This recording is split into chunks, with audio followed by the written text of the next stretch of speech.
sommes là aujourd'hui pour faire la situation de notre chère université qui, comme vous le savez, traverse toujours les difficultés majeures.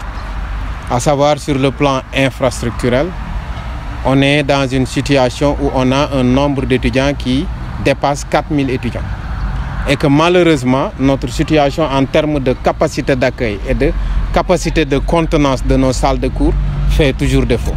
Et que on nous appelle à vouloir recevoir de nouveaux bacheliers d'ici janvier, ce qui est impossible pour le moment.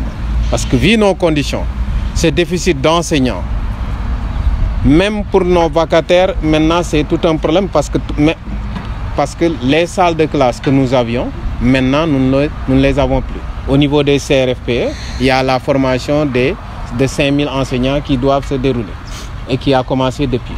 Donc on a tous ces problèmes qui nous gangrènent et qu'il y a aussi un problème de gestion macabre qui se passe au sein de notre administration et que nous déplorons. Donc d'abord, je tiens à prendre comme témoin l'opinion publique pour dire tout simplement que USN est malade. Pourquoi USN est malade? USN est la seule université au Sénégal qui n'a pas ses propres locaux. Et le peu de salles de classe qu'on a, actuellement on a perdu quelques salles de classe au niveau de Kaffrine et de Fatick, notamment les CRFPE. USN a 35 licences, mais on a des problèmes pour dérouler les activités pédagogiques. Notamment avec nos 3 promos qu'on a ici.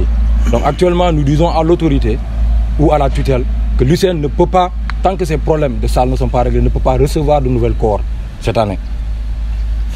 Autre chose aussi à signaler, c'est qu'actuellement les chantiers au niveau de Kaffrine et Fatick sont à l'arrêt depuis lors. Et on voudrait en réalité savoir qu'est-ce qui est à l'origine de ça.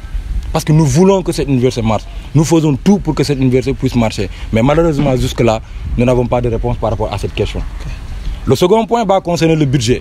Et vous étiez là, chers journalistes, lorsqu'ils ont saccagé nos bureaux. Et sur ce, les étudiants réclamaient en réalité l'augmentation du budget. Et je dirais tout simplement que USN n'a pas en réalité un problème de budget comme on le dit, même si le budget est déficient, mais nous avons un problème en réalité d'exécution du budget, notamment avec les lenteurs que nous observons au niveau de l'autorité, c'est-à-dire le recteur. Et donc nous lançons un appel pour dire tout simplement que nous voulons en réalité que tout ce qui est élément administratif, tout ce qui est tâche administrative soit pris en compte de façon plus rapide en réalité. Et l'autre point, c'est le recrutement par rapport aux pairs et aux PATS. Vous voyez, USN est à 35 licences, nous avons 4162 étudiants pour 38 enseignants. Si vous faites le ratio, ce qui veut dire que chaque enseignant a en moyenne 109 étudiants. Ce qui est largement supérieur à ce que normalement nous devons avoir comme étudiants par enseignant.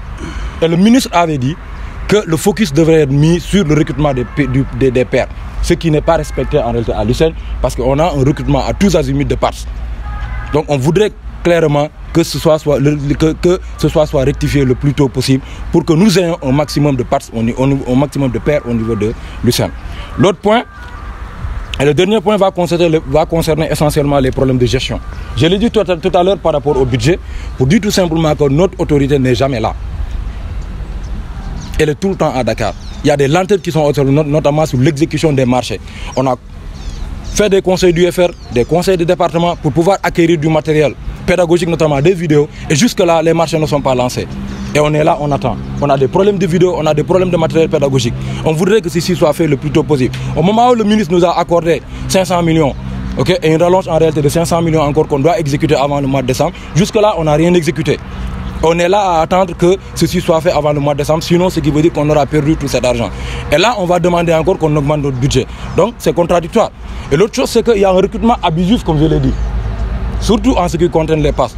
Il y a des recrutements qui n'ont même pas d'appel à candidature. Des recrutements qui ne sont pas pris en compte, c'est-à-dire qui ne respectent pas en réalité la procédure, qui ne sont pas pris en compte par le conseil académique. Et ceci est anormal. Donc nous appelons à toutes les autorités à prendre en compte tous ces aspects pour la bonne marche de l'université.